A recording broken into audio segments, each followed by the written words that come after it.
Hi, tourpreneurs, and welcome to another episode of the Tourpreneur Travel Business Podcast. Every week, we find somebody fascinating in the tour and activity industry, and we highlight them, their vision, their ideas, their insights into how they've built their business and how that applies to you out there. Today, my guest is Katalina Mayorga, and she runs El Camino Travel. She's the founder, the CEO, and I dare not even call you a tour operator per se. Catalina, welcome to Tourpreneur. And my first question to you is, Wait, how do you identify? I have a Yeah, first okay. question for you. Why wouldn't you call us a tour operator? I don't know. I think because you are doing something so unique in terms of technology, Okay. community, part marketplace, and of course you run tours. So maybe I would call you a tour operator plus. Okay. Tour operator premium. There I you think that. go. There you go. And my interest in you particularly is in that premium, but I'd love to start with your trips because I also think that you're doing just an incredible job in the way that you're curating and creating trips. And the reason I want to say that is because you and I met in a strange bar in the back streets of Tbilisi, Georgia. Yeah. Yeah. I mean, that's another story for another time, but let's just say that we realized we were in the same industry, who each other was at 2 in the morning after a few shots of what's the local Cha-cha. cha-cha after, yes, but yes, it was that's the beauty of the travel industry though, as well as so. Let's just say we were having an immersive experience. Yeah. So, Catalina, can you just start by telling me about El Camino, how it got started? Yeah, of course. So I actually come from the international development field. That's what I studied in my undergrad. That's what I was passionate about, and moved from Seattle, Washington to the other Washington, Washington, D.C. to pursue that career for right after my undergrad and got a master's in global environmental policy. I was not trying to get in the travel industry. I got to travel the world and have really unique experiences with all types of communities and inspiring individuals because of the work I was doing. But I was not thinking about doing this for myself at all or for others. I really loved what I was doing. I was getting to meet social entrepreneurs in places like Haiti, Peru, Brazil, Uganda.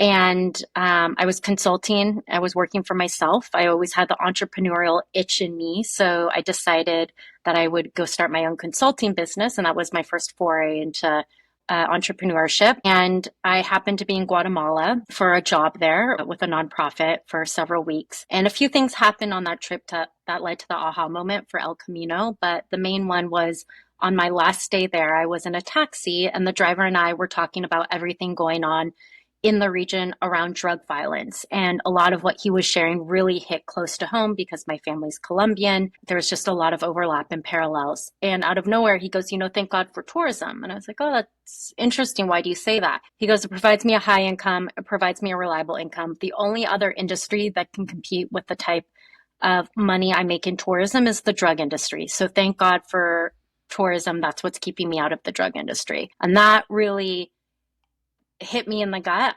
Even though as much as I loved international development, I saw a lot of issues with it too. No industry is perfect, but one of the things that frustrated me is that often when the grants were done, the project was done and the economic benefits that came with that project were no longer there. So there was really not as much long-term financial sustainability for these communities. So that really was the idea, the impetus of thinking about tourism. And then uh, at the parallel to all of that, a lot of my friends were seeing everything I was posting on Facebook because at that time, this is back in 2014, Instagram was not even a thing. The word influencer didn't even exist. And they were asking to join my trips. And, the people I was working with were like, yeah, your friends can't come on your trips. So I decided, well, let me just put a trip together. A lot of the experiences I wanted to do based on my networks, I knew that to make them more financially accessible, they had to be in groups. When we kicked off our company, we had photographers on all our trips so that people could really be immersed in the moment rather than focused on capturing the moment. That was another aha moment on the Guatemala trip that I had. But I knew at the time also if we were going to do crew trips, you really had to reimagine that experience, because in the consumer's mind, group, including mine, the group trips was this idea of big bus tours, following someone around with a flag. So that's what my grandparents do. I would never do a group trip as a millennial. I'm an elder millennial now, but millennial back then. And so we said, okay, if we're going to do this, we have to make it really unique and different. We have to make it, I don't want to say cool, but interesting, intriguing, meaningful. And that's really what was the foundation, or where El Camino began. I had never started a brand or a business. This is my first brand in business, and I've learned a ton along the way. But really what the focus was, like, let's get people doing experiences, being in communities that they would normally not get to on their own, get to travel the way I was getting to travel because of my work, and introducing them to these places and having them have a different perspective about these places, not what they see on TV. Also, being Colombian, I was very sensitive to a lot of the stigmas around Colombia and Pablo Escobar, and wanted and knew a lot of the places I was visiting, which were emerging destinations, had negative stigmas, or not stigmas that I don't think were fully accurate. And so really introducing people to these destinations in a way that they would walk away wowed by them, transformed by them, rather than just having, and then becoming ambassadors of these destinations, going back and saying, actually, Nicaragua is very safe, or Cuba is not a full, it's not only poverty or whatever it might be. So it's really where El Camino began, and the idea for El Camino and the purpose of El Camino. But like any business, it's been over a decade now, that has evolved too. Let's go back to that early stage though, because I love this topic of the reinvention of the group trip. I think from my perspective, I've worked in group travel for a long, long time. I'm an Mm-hmm. elder with 8 R's millennial, like very cuspy. You're And on I like think I the other really end. am. I really am. I'm to the point where I feel like a boomer. The uh, group trip idea or the value proposition has evolved 30 years ago, 40 years ago, 50 years ago. The world wasn't as accessible, it wasn't as digitally bookable, it wasn't as knowable through Instagram and everything else. And so the value proposition was, I can feel safe and I can get everything conveniently organized for me as I travel to Europe for my first time. Well, Yeah. now every one of my mother's friends has been to Paris 9 times. And so just some of those first like early stage ideas of what you're doing as a group, totally different today. And so I see companies or brands like Kentucky talking about reinventing it as social travel, finding a new proposition that speaks to a new generation. What in those early El Camino stages were you doing to make group travel cool? It's what I mentioned. I had this extensive network, particularly in Latin America, because of my prior work in international development. That was my unique perspective. That was my competitive advantage as a tour operator.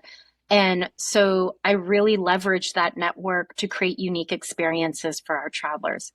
And so where I would get to really dive into, both in my work and in my off hours, was the local creative economies. So meeting designers, architects, chefs, all of that. And I wanted our travelers to meet those people as well, hear their stories, see their craft. The other thing too is, now in the US with creative economies, it's easier to make a actual livable income, to have a profession from it. And a lot of the destinations we're traveling to, again, we were going to more off the beaten path places. So places that were not as documented on the internet back then, like, again, Colombia, Bolivia, Nicaragua, all those, Oaxaca. I know that has changed, but I'm talking about, 2016, 17. And we wanted it to make it as easy as possible for our travelers to be able to be immersed in the social and creative fabric of a destination, and be able to feel, not be a local. I hated that phrase, live like a local, be a local. It's okay that you're not a local. You don't have to be one. And there's a way to be a respectful outsider or visitor or guest. But we wanted people to just get such a sense of the pulse of a destination. Again, not through what they might see or hear in the media, because again, with these places, there could be such negative stigmas that we knew were not true or fully representative of these destinations. So that really was the focus. And for us, we've always believed, again, this is back to my international development roots, that we have two customers, the travelers and our partners on the ground. Everyone we work with, from DMCs to tour operators to guides to the individual creatives. And we want to be the best of the best for both.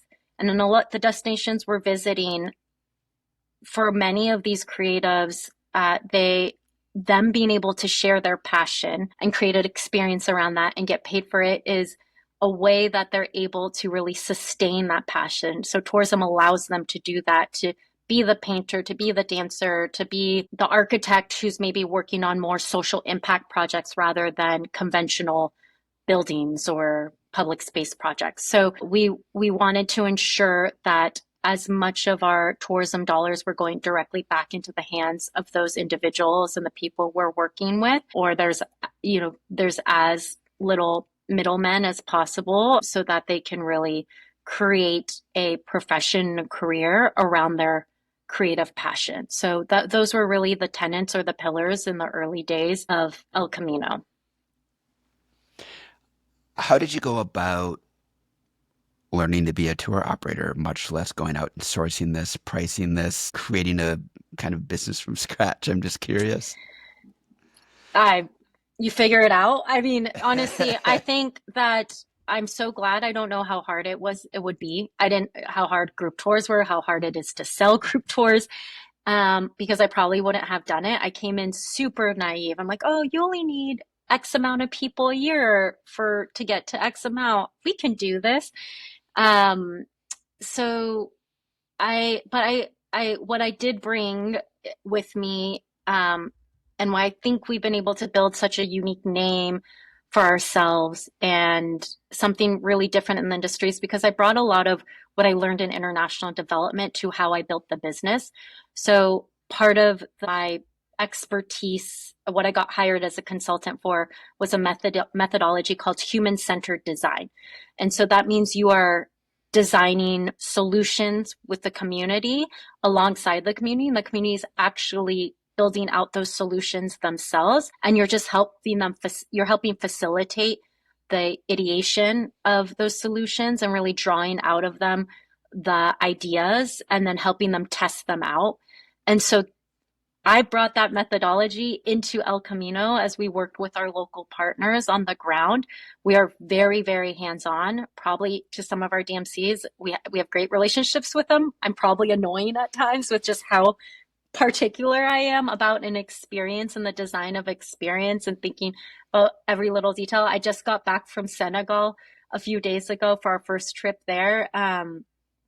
And we even think about the icebreaker questions that we do. And so, for example, every morning on our trips, our local host, who's our guide, we call him local host, leads an icebreaker question, but not like, hey, what's your favorite color? What's your favorite animal?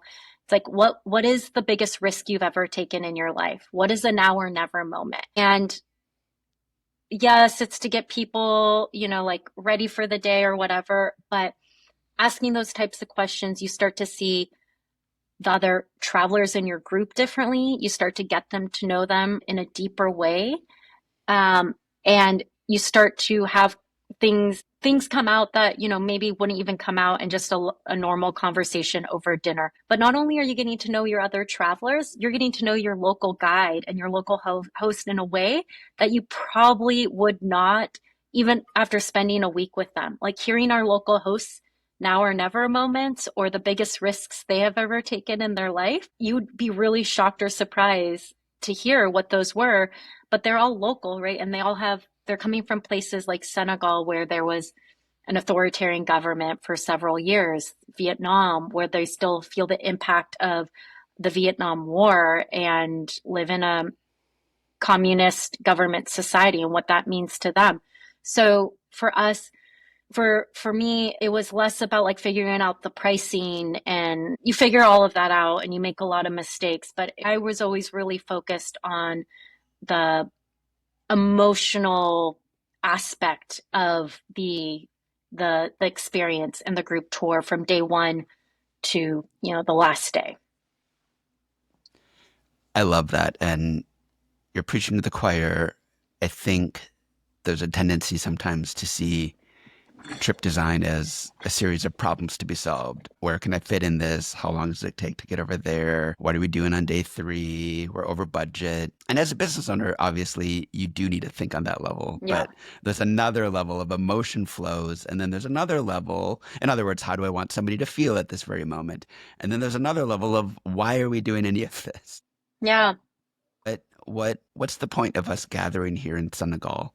And who are we as humans? So I'm obsessed with icebreakers. I keep a little list of hundreds of them because Oh, I can do you think share that that, with me, please? yeah, I'll share you a I know little I know link. you have good ones. Well, I'm like a connoisseur of them because I think that Oh, vulnerability is a new kind of currency in our industry that people are traveling.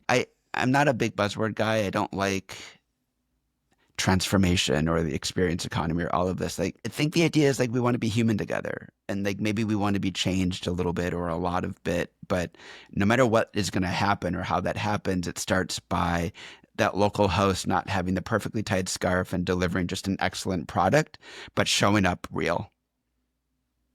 yeah. Yeah. And I think the things like icebreakers is an easy way to like really show up real. And so that doesn't have to be so manufactured or so thought out. It allows for that more organic vulnerability. Yeah. Now there's some deeper levels and I want to go into those right now. Like, how are you showing up for the communities that are partaking in the tourism experience that you've created, often as an outsider? So I was wondering if you could guide me through maybe a concrete example or just what kind of process it's been like for you to co-create these kinds of experiences that enrich a community rather than just extract for your tour business. Ooh, yeah, there's many. So I'll give one really quick example, two very quick examples. So going back to Senegal, that's top of mind. Tourism, it's probably the destination with the least tourism infrastructure we've worked in. That's different from just general infrastructure. They have roads, they have plumbing, they have hot water, but they really haven't had much having American tourists, having tourists or travelers who really want a more immersive experience is new. A lot of the tourism that has been there over the last decade or so or a couple of decades, has been more older French tourists, sun and sand, their version of all-inclusive resorts on the coast. And because of that, there's really not as many unique experiences available beyond just a city tour and going to the traditional sites. So and then you don't, because it's a West African French speaking country, you don't have many guides who speak English, and you definitely don't have many women guides. There's a handful, and I was on the hunt. One thing we didn't mention is we've evolved as a company.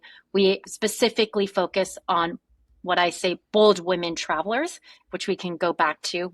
We're not for everyone. We're for bold women travelers looking to expand their cultural perspective. And we really want to support women guides because in a lot of the destinations we're going to, tourism is one, like my conversation with the driver in Guatemala, is one of the best industries to work in. And we want to make sure that women are benefiting from that as well, not just men. But we really couldn't find a woman guide. I asked everyone, I plugged into my network.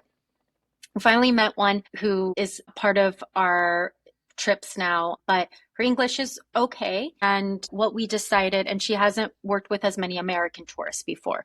So what we decided is, we want to invest in her as a guide. This is going to be an extra cost for us, but we're going to have her join our trips with our lead guide, who's a man, to get that exposure, to see how he works, to get that hands-on training. And yes, that will benefit us, but that will allow her as more and more as Senegal becomes more and more popular, allow her to lead other groups in country and be one of the top guides in country. And for us, that is super, that is again, really, we're not doing this just to make money. We need to make money because we have to be a business. But at the end of the day, we're doing this because tourism is transformative for so many of these communities, and that means something to us, and we want to be part of that, and we gives us purpose, or gives me purpose as an entrepreneur. And so that's one way we have worked or invested in the destinations we're working with, and she gets exposed to our way of running tours, which is super detail oriented, our operations manual. So I feel confident she's getting exposed to a high caliber of operations, a high standard of operations, and procedures, so that becomes normal for her, so that she can work with luxury clients, whoever might be in the future. So that's one way. And then one other really quick way is we worked with a tour operator who you know well, Impulse Travel in Colombia, and they had created this experience, or worked closely with this community, this neighborhood in Bogota, Colombia, the capital of the country, to have former gang members do a walking tour and graffiti tour of their neighborhood. The neighborhood's called Barrio Egipto. As I mentioned, my family's Colombian. When I first went to go visit the community, I didn't even tell my parents or any of my aunts or uncles, because they would have been like, you're not going to Barrio Egipto. It's way too dangerous. There was this very negative stigma. I told my cousin, he's like, you're going where? Do not tell your parents. So showed up in Barrio Egipto, had this amazing tour, and Rodrigo, one of the founders of Impulse, I asked the leader, I go, how did you come up with the idea with this tour? And he goes, well, last time I was in jail, I met the leaders, or I met people from this neighborhood called Comuna 13 in Medellin. And they said that their neighborhood had been transformed through tourism, and that there was all these businesses, and that they were making money. And I decided this was the last time I was going to jail, and I was going to do the same. Comuna 13 is the number 3 most visited place in Colombia. If you look it up, I won't go into the details of it. It's their story of transformation and leveraging tourism for transformation is quite incredible. And so when we hopped into the taxi, I turned to Rodrigo and I was like, we got to take them to Comuna 13, because we work in Comuna 13. We know the leaders there, the community leaders there really well. And I said, we need them to learn directly from them. We need them to see what is possible rather than tell them what is possible. So we worked with Pro Colombia. We raised money on our own. We donated some money. And we got the leaders of Barrio Egipto to go to Comuna 13 and learn directly from the community leaders there.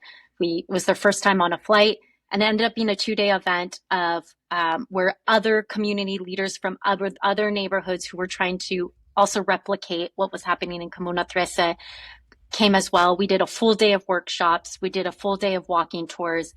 And really that is, again, I will say like that a lot of that, I led a lot of the workshops. I led a lot of the exercises. Again, a lot of that came from my days in international development. So for me, really bringing in that unique perspective and expertise, I try to use it as much as I can to not only benefit us and the caliber of experiences that we're able to put together, but just the caliber and professionalism and capacity building of all these communities that we're working with too. I love that. I love Rodrigo. I love We all his love spirit. Rodrigo. Yes, of Yeah. course. I got to interview him on Tourpreneur before I got the chance to interview you, but both of you share that similar experience. He's a DMC, you're a tour operator. I'm kind of interested in your perspective on what a great DMC operator relationship looks like. And also from your perspective, what is it like to choose one and to partner with one, develop that relationship? Yeah, we are thinking about this a lot. And because on another project we're working with, we're talking to a lot of travel advisors right now. And we're talking to them a lot about what they view as a great relationship with a DMC or a good DMC. Um, so I think there's some things that are more, we try to work with boutique DMCs. So very likely DMCs that are still maybe 20 employees or less, probably 10 or 11. In my experience working with bigger DMCs, some of that magic is lost.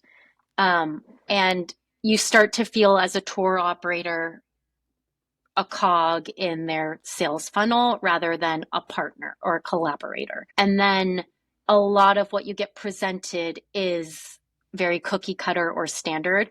And you realize like they don't really understand your brand. They haven't taken time to really understand your brand and your company, the community you've built, which is okay. They're pretty busy. There's a lot going on. I don't hold anything against them, but it I quickly realized, okay, this is going to be the right partner for us. And so for me, the right relationship is one where it feels like it's collaborative, where we're actually learning from each other. I want to, as I mentioned, for me, our DMCs are just as much our customer. I'm not a customer of theirs, I am, but like they're also a customer for me. Like I want to be such a good partner that they're going to bend over backwards. They're going to think outside of the box. They're going to get excited to talk to me and the team. We're going to feel refreshing to them because that means they're invested in us as a partner. And for me, that is the best relationships. That's why Rodrigo and I have such and Huli, his other co-founder, we have such a strong relationship where it feels more than just like a transactional, right? Like we're all working towards something that's much more bigger than ourselves. And that is not, it's just not like we're putting tours together, let's go. It's like we are changing tourism for the better in Colombia. We are changing people's perspectives of Colombia for the better. And that they've set such a high bar and high standard for all the other DMCs we work with that we expect we know how good and fruitful that type of relationship can be. So we're trying to build that and have that type of relationship with all our other DMCs as well. We have a large community of operators and of DMCs, and oftentimes the disconnect is on kind of brand expectations that the tour operator has this big and rich idea of what their tours are about, and the DMC doesn't necessarily deliver on that specific brand vision. I'm wondering if you've experienced that and what you're doing to make sure that that DMC is delivering the El Camino difference. Yeah, I think that's on the tour operator. Oh yeah, no, it is. Yeah, It is. And yeah, it just always seems like a relationship pain point. yeah, for sure. So you as a tour operator need to have your systems and processes that represent your brand in place so that any partner you work with in any country you make it as easy as possible for them to deliver on the brand experience that you are communicating to your customers and your travelers through your website, social media, the conversations your team is having with them. So how we do that is one, again, having a very collaborative partnership with our DMCs, working with them as a partner. And then we have very detailed operations manuals for each of our destinations, day by day, that everyone can use, that everyone uses and is looking at to make sure we're aligned and on the same page. Before a trip happens, we don't have to do it for every trip, but like definitely for the first trip, we go through that, answer questions with the guide on the phone, the local host, with the people from the DMC or whoever is our contact at the DMC to make sure we're working as a team. For me, we're working as a team to deliver on the brand promise. And I feel like our brand promise is a lot of people can get behind it. It gets people excited, right, as a brand. So it's easy to get, my job is to get all our partners excited about that brand promise and communicate, hey, this seems minuscule, but here's why the icebreaker question matters every single morning, and really like hone in on that for them. And then I think the other really important thing that we do is we're in constant communication with our travelers, even during the trip. We've set up systems and processes so that we can quickly know if something's not delivering the way they expected.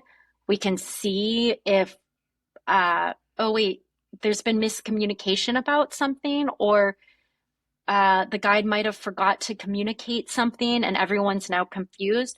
All right, let's work together on our internal chat with everyone to solve the problem and address the issue. But we are responsible for that. Like that is our responsibility.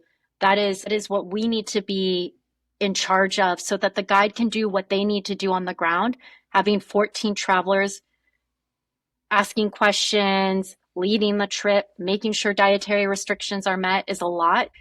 We also feel like we are, while the experience is happening, we're also actively part of that. Our team is part of that and ensuring its success. And then getting feedback at the end of the trip and really communicating to travelers why their feedback is important to us and future travelers in a way that gets them invested. I think this is also the importance of a community led brand, which we are, and I know we might get into if we have time, but our travelers feel invested in our success. And so they want to give us feedback. They want things to be better. And so getting that feedback allows us to then work with our partners, bring it back, come up with solutions, come up with ideas to even provide a better experience. But for us, that is really how we've been able to keep our experience consistent across over 15 countries with multiple partners, because it's not only the DMCs. Sometimes we find someone that's interesting and we bring them in to create an experience, and our DMC helps execute on that experience, but it's someone they've never worked with. So at times we have multiple people involved, and I'm the coach, like, or our team headquarters is the coach, and we are responsible for rallying people, getting them behind the vision, getting them understanding the importance of why XYZ matters. And then that's really how we're able to do it with that kind of perspective in mind as we run our experiences and our tours. Well, you read my mind. I want to dive into brand and community because I feel like those are the two things that have really grown your company into kind of what it is today. And you mentioned brand promise. People hear about brand identity, brand story, brand vision, like brand. What, and we all know it's important, but I'm wondering if you could just start by defining it for us or helping us understand what you mean as you've kind of created a company that has grown based around brand. Yeah, everyone thinks brand is a marketing and Yeah. brand is marketing. I think brand is your company, right? Like brand is who it is who you are and who you are for. And it is the foundation to everything you do and why you do it. And when you have a clear identity, or when you have a clear idea of your brand identity or what your brand is, it makes everything so much easier. Everything from like what you should put into a newsletter to what type of experience you should really craft and design for your customer. So brand is everything to us. It is, for us, we are, I would say, a community. I think the future of brand and consumer brands in particular is community driven brands. And for us, we are not trying to be everything for every traveler or woman traveler. If you go to our website, we actually say we're not for everyone. And we're very clear about that. We are for, as I said earlier, bold women travelers who travel to broaden their cultural perspective. And we want to be the best of the best for that woman. We want to be the lighthouse for them so that they know, like, hey, this is the brand that gets me, that is invested in my happiness, joy, personal growth, and is going to help me uh, push myself out of my comfort zone, discover new cultures, help me see countries in a different way, um, in a way I couldn't do on my own. And they're really going to be, El Camino is going to be my sidekick in this journey, is going to be my friend, my uh, I don't want to say leader or guru, but just we're that lighthouse, right? And when we have that woman in mind, it makes everything so much easier, and it makes it easy to say it's okay that we're not everything for everyone. I think there's no shortage of choice in the travel industry, and there's so many options out there, but majority of the travel brands are trying to be everything for everyone. And when you're everything for everyone, you're nothing for no one. And so especially my always advice when I talk to others thinking about getting in the travel industry or other DMCs or tour operators is like, who do you want to be the best for? We have 7 billion plus people in this world. Your community is out there and they're looking for you. So just be the best for them, that they feel seen, they feel excited, and build for them. Build for that person. But really what you need to, the first step I always is like, you got to define who that person is. You got to come up with your customer avatar, and that will help you also articulate and really better define who you are as a brand and why you matter as a brand and why you matter to someone out there. So that's how we really approach brand, and we think about brand as a company. How did you take that then and then go out and acquire customers? So, in a couple ways, when we have that woman in mind, we create content for that woman in mind. And the best way to acquire customers and build a community is through word of mouth and organically. And I almost hate, we barely have used paid ads in our growth as a business. Instead, we wanted to build not only a strong brand that had a strong service backing it, right? Like the brand was how we got people in. And then how we got people to continue to come back and be loyal is like just delivering on quote unquote brand promise over and over again. We haven't done that successfully all the time, especially as we're learning as a business, and we've had some major growth spurts where our own systems got tested. But part of our brand is like we also recognize that, and our community knows we're always trying to do better and we're always listening. But that is really, really like creating I know it sounds simple and like, I don't want to say, I'm not trying to simplify it, but like creating a newsletter, creating an Instagram feed that talked to that woman is what really gets people in the funnel and allowed us to just grow so organically. And then because we had such a strong brand identity, other people, other bigger businesses took notice. For example, Condé Nast Traveler. And they approached us and we ran and operated trips for their fastest growing sub brand, Women Who Travel, for several years. And that allowed us to continue to grow organically and have El Camino reach more women through those brand partnerships. So I think just really it takes a while, and it takes a while to see the ROI, and it's really hard, but brand marketing is huge. And then partnerships is also big for accelerating that growth, being able to find those customers. And then of course, press, podcasts, all that fun stuff so that your message is getting out there. But you have to have a message that omnipresent, but you have to have a message that resonates, that gets people excited. Yep. Yeah. Your message isn't 25% off all tours until the end of the month. Yep.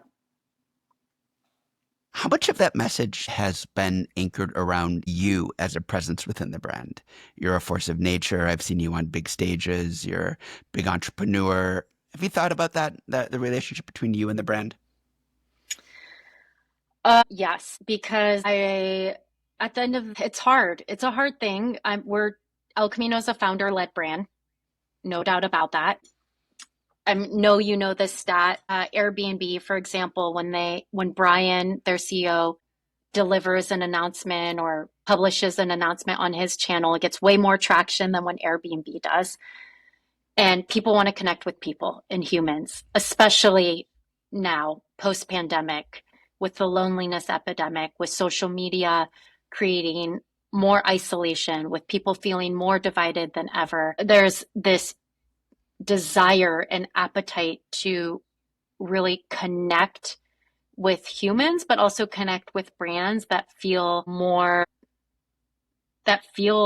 that they can get behind and that they believe in. And a lot of times that has to be a founder led brand or a brand with very strong leadership. And for a long time, I believed, oh, there's no way we're going to scale if the brand is so connected to me. And so I try to go in the shadows a little bit and like, okay, like El Camino is El Camino, and if you're new to it, you might not know who started it and what it's about, or like why they started it and who's leading it and who's making decisions and who's deciding what country they go to next and why.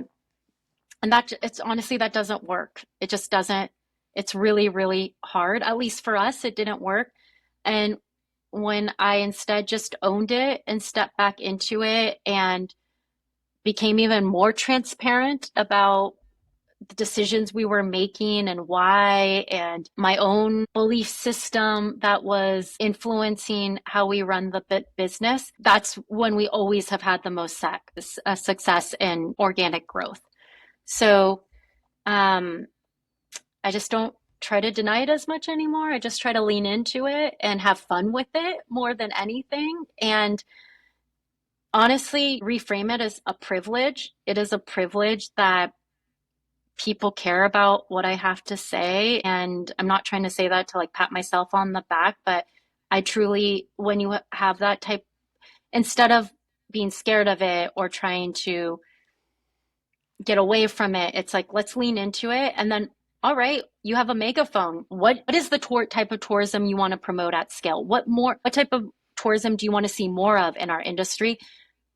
Advocate for that, push for that, challenge that, say things that are maybe going to ruffle some feathers. It's okay. Like it's fine, and own it rather than try to hide from that opportunity.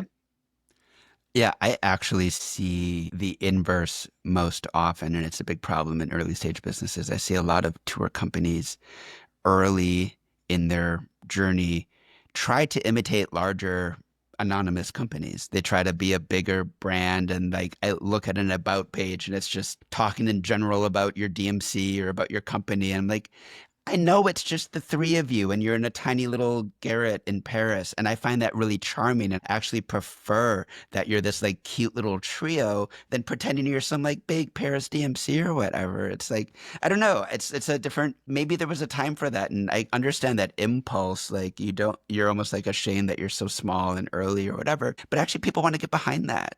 And Yeah. they'll champion you if you have something to say, but it's only if it's a you and not a it. Yeah, exactly.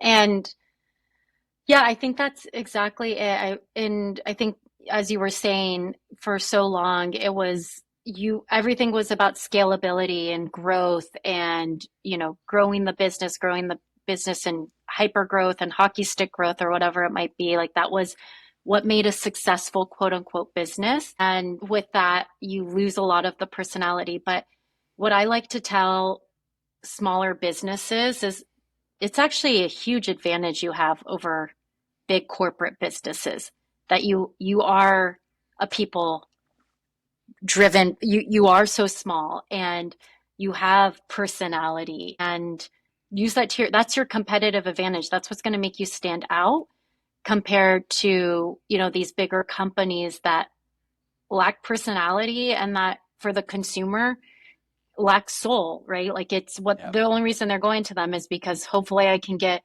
You don't want to be a brand or a business that, or hopefully maybe you do, but that's you're known for because people go to you for discounts and that's it. Hmm. So, or maybe you do, but that's not the business I want to be. And I know that's not the business a lot of people want to be. They want to have more meaning in what they do. And so lean into that and use that to your advantage. Yeah, I feel like 20 years ago the skepticism was, "Oh, you're not big enough." And now the skepticism is, "Oh, you're too big. I don't trust you to deliver something with soul and passion and humanity and realness." Um, you've done something really interesting in terms of customer retention, aka building a community of people who just want to keep traveling with each other and with you. Can you talk to me about this kind of community component of El Camino and how that's evolved, especially as it's evolved into like a tech play as well? Yeah. So when the pandemic happened, like a lot of tour operators, we had to figure something out. And when we didn't know what to do, we did what we know, what we can do best. And that's go back to our customers and ask them what they need right now, because we knew our customer and our travelers so well that we knew that a part of them, that travel was not a luxury for them. It was a lifestyle. And that was about to go missing. So what did that mean to them? It's more than a hobby. And what we heard after having several conversations with members in our that people who traveled with us, it was, travel is core to my identity, and I feel like a part of my identity is about to go missing. It's how I seek personal growth. It's how I push myself out of my comfort zone. It's how I get different perspectives of in the world and become more empathetic. And so we thought, like, and that's why we love to travel with you. So we were thinking, how can we take the El Camino experience we've become known for, and we do so well online, because we were all stuck in our living rooms. And we just started off with a paid membership community. You join, we hosted a bunch of virtual events. We had an all-female samba group from Rio de Janeiro. We had a fashion designer from Lagos come do talks. We had a talk on the prison system in Norway that's so different from our own prison system, and a professor come talk about that. We just did so many. We were doing 2 to 3 events a week. And then the world started opening up again and everyone started traveling, but we knew we had just built something really special online. And as the world opened up, we saw that they were asking each other questions and about traveling during uncertain times. And then we saw a lot of tour operators who actually were joining our community and travel advisors, and they were jumping in and answering questions. So like this organic, really dynamic, interesting, intelligent, plugged in community of travelers and experts was just forming organically. And I was seeing this and we were seeing this and we're like, all right, like we want this to keep going. So over the years, it has again evolved, but what it is now, it's now that, we're traveling everywhere and traveling to so many different places. You pay $99 a year. You get access to our private travel planning forum that's made up of El Camino travelers, or the type of El Camino travelers who may or may have not traveled with us, because anyone can join, and a community of travel experts from all around the world who are answering questions, who are helping people figure things out. And then alongside that, you get access to a directory, library, database, whatever you want to call it, of over 40,000 recommendations that have been human curated by either our team of experts, our editorial staff, or our community, to over 150 destinations. So you have two really rich resources to be able to plan trips and put itineraries together, and be able to use that to have a more meaningful travel experience, or El Camino type of experience, even if you're traveling with us, with or without us. And then where you get to, learn from other travelers, learn about other destinations. It's where we get to continue to build alongside our community, respond to what our community needs. We put out 2 extensive travel guides a month. We look at where our community is going, where we don't have as much information, where they need more information. We build those guides out for them. We do field notes. We notice that a lot of people in our community don't work in travel, but they're interested in working in travel. So we started hosting, again, virtual events where we answer all their questions about what it is like to travel in the travel industry, the ecosystem. No one had an idea of what DMC was, but when I explained it to them, there was an interest in DMC. So the next one, we brought 3 of our amazing DMCs to come talk about what it means to build a DMC, all different types of DMCs. So that to us is really a community-led brand. Tech allows us to tap into that and do that in a way we would not be able to do without tech and when we're not together. But really, at the end of the day, it's all about, again, being that lighthouse for your community, for your traveler, and building for them and being the best for them, both online and offline. Two absolutely radical ideas, listening to your customer and leaning into the most human parts of what you're good at. Yeah, yep, exactly. Exactly. I mean, it seems for it's radical and also the simplest thing to do. When I'm talking to entrepreneurs or even our partners on the ground, I don't know what to do. I'm like, go back to your customer. Just go talk to them. They will tell you what you should do. Don't try to figure this out on your own. And they'll surprise you. Yes, they'll surprise you. Yep. Um, when you are looking at where this is all going, I feel like you're kind of on trend in many ways with community-based businesses, really leaning into brand, founder-led brand, all of this. What do you see as kind of next or where our travel industry is headed? And what signals are you noticing from outside of our industry, leaving the bubble for a moment? Yeah. So I think we had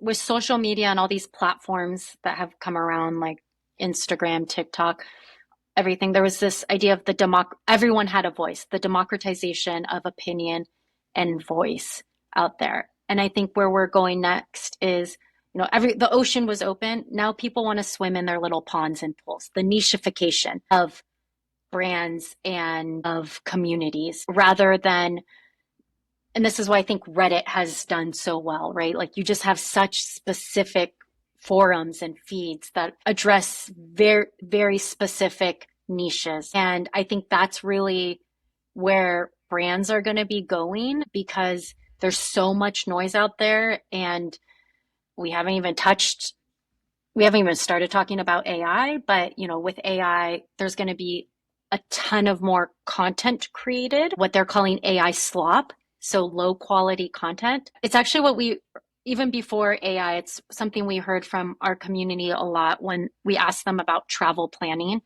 It's there's no shortage of content. It's high volume, low quality, right? And so I think AI is even going to exponentially increase that more. I'm seeing it everywhere. I use AI to help me write better and to help me edit, but when I read LinkedIn posts, I can tell exactly which ones are written by AI. There's a structure. If you don't go back and forth with AI and continue to edit and continue to refine, and you just say, I want to say this, here it is, it's going to write it in a similar way, and you see it on everyone's feeds now. So with that, I just think people are going to be really craving even human curated opinions, content. Like humans are going to become the luxury. Humans are going to become the premium. And not only is Reddit kind of showing that, but what's happening in Substack, which I know we've talked about offline, but the growth in Substacks and so many different Substacks is showing that people are looking for community with a very specific niche. And so I think within the travel industry, that is going to, that those who can lean into that are really going to succeed. Yeah, I'm obsessed with Substack right now. I think it feels like a breath of fresh air for at least two reasons I can identify. One is it's only gently algorithmic, and you can very Yeah. easily not indulge in that algorithm. Yeah. So I'm not being force fed what it has decided is the best to suck my attention. And second of Yeah. all, it's just thoughtful. Like it It's thoughtful. is a platform that it's like Live Journal 15 years ago. It's Yeah. like, okay, write really well and bare your soul. It's much better than Live Journal because like it's very well written. And I Yeah. not to bash Live Journal, but I'm not a teenager anymore. But it's like that sense of, wow, I feel like I know you. And the way I feel like I know you is not through your swimsuit and your chiseled pecs, but like wow, your Yeah. vulnerability and your gentle ruminations on the nature of society, and I Yeah. pine for more from them. Yeah. Or you're really, because of your experience and your expertise, your specific perspective on a certain industry or what is happening in fashion or the culinary world. What's interesting is other lifestyle brands are starting to get into Substack as a brand, which will be interesting to see how that develops because it's pretty new. So TBD. But there's not many travel brands. There's one that just joined this week. That's very personality driven. But we even started a Substack, but it's called the Business of Experiences. And it was really, I just wanted to experiment. And it's really more about like this conversation we're having, looking at what are the trends overall in across tech, across uh, lifestyle, or the experiential economy that's impacting travel and hospitality. What is the scoops? What is opening? What are new experiences? What are new things happening? And then depending on what is going on, some rumination of something happening in travel. So I wrote something about the impact of the unraveling or the shutting down of USAID is going to have on tourism and travel. I'm going to have one come out this weekend about Substacks, about travel. It's very, what is the word for it? I can't, uh, meta. It's very meta that it's like on Substack. I'm going to write about travel brands starting to use Substack and brands in general, and then ideas for how travel brands could leverage Substack in a way that is impactful and that resonates, because your Substack is not a blog. That is really important. It's different from your company's blog. That's not going to resonate, and it's not the place to sell or market. You better not put a 25% discount in there. Like, do not put that in your Substack. So yeah, it's going to be, I'm just having so much fun with it, and getting to learn. It's a new medium. It's a new platform. It's still the wild, wild west. So it's just fun to experiment. Yeah, I'm really enjoying it. I'm enjoying discovering my favorite authors. A lot of them are bringing me back to corners of my brain I haven't thought about in a while. Mm. And I am interested because up along the very top bar, one of the very big categories is travel, or at least it is on my app. And so it feels like we know it feels very watch this space, but Yeah. I like what's happening right now, which means it can only go downhill from here. It'll get ruined with short form video in about 10 days. Catalina, you've worked in international development and now you work in tourism, two zones of conflict, of healing in a time of being a human being in a world that is really conflicted. I'm wondering if you have thoughts or reflections on what you're doing, what travel is doing in this kind of time of upheaval that we're all living in. I'm still trying to figure that out. Just a I know. gentle closer, just a Just little just a easy. closer. I've been thinking about this a lot. I live in DC, so a lot of what is happening at a national level in the upheaval and chaos and the treatment of civil servants and people in general uh, hits very close to home. And at times I feel very overwhelmed by it. And for a few weeks, I was pretty depressed. Like, it was hard to get out of bed. And I had to really, like, I mean, I can't, that's not a, that doesn't help anyone.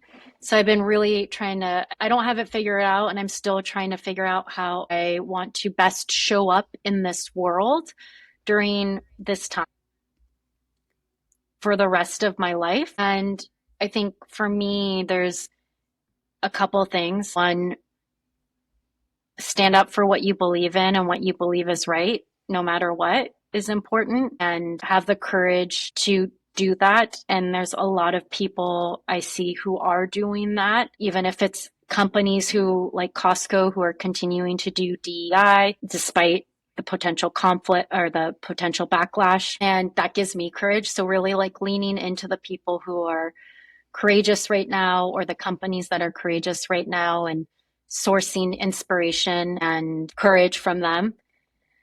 And then just being kind in a world that is being so cruel to so many people right now. And how can I just be kind in everything I do? For example, on my plane ride, or we landed on my plane back from Senegal, when we landed in Boston, there was an older woman in front of me, and you could tell she was having a really hard time getting out of the plane. And no one really asked her. The people who were in front of me were asking her if she's okay. Instead, because it was one of the planes with two seats on both ends and then the middle aisle, or three rows, they just cut across the row and kept going out.